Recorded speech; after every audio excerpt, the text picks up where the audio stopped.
नांदेडमधून वसंत चव्हाण यांच्या नावाची घोषणा करण्यात आली आहे। वसंत चव्हाण नांदेडमधून काँग्रेसचे नेते आहेत। वसंत चव्हाणांना उमेदवारी जाहीर होताच कार्यकर्त्यांमध्ये जल्लोषाचं वातावरण पाहायला मिळतंय।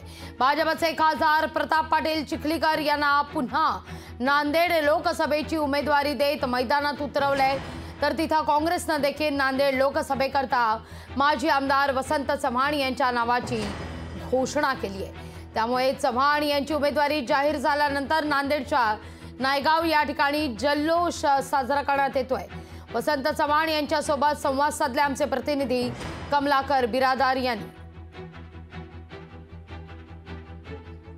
7 उमेदवारांच्या याद्या काँग्रेस पक्षाने जाहीर केल्या। त्यामध्ये नांदेडमधील माजी आमदार वसंतरावजी चव्हाण यांचं नाव जाहीर करण्यात आलेलं आहे।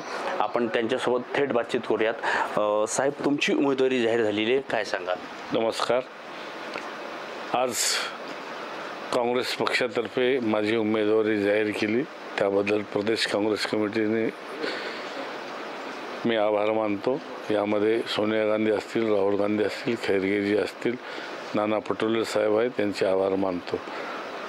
मी पक्षाकडे तिकीट मागणी केली, पक्षाने मला न्याय दिला आणि आज काम करायला मला या ठिकाणी संधी प्राप्त करून दिली।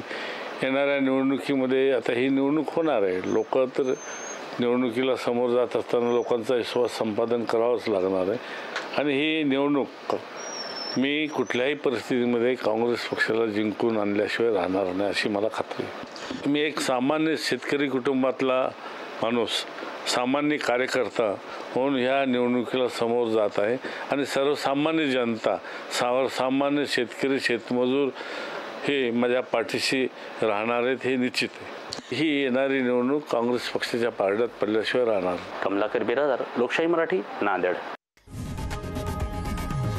लोकशाही मराठी, ऐका, पहा, जागरूक रहा।